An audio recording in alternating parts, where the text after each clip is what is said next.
how to add reviews on Wix website. So basically what you're gonna have to do is simply go to add apps, and then you're gonna have to simply search for reviews.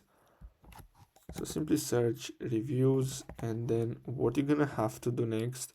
So as you can see, you should have different apps that you can basically use, and as you can see, some of them have a free plan. So as you can see, people usually use these fair reviews.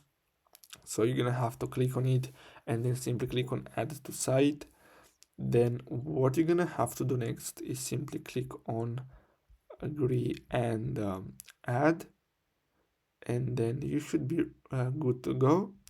And of course you're gonna have to set it up depending on your products. Now I don't have any products, so as you can see here, you're gonna have to basically first of all publish your Wix website, and then click on install Wix app, and then here you're gonna have to simply choose um, your store.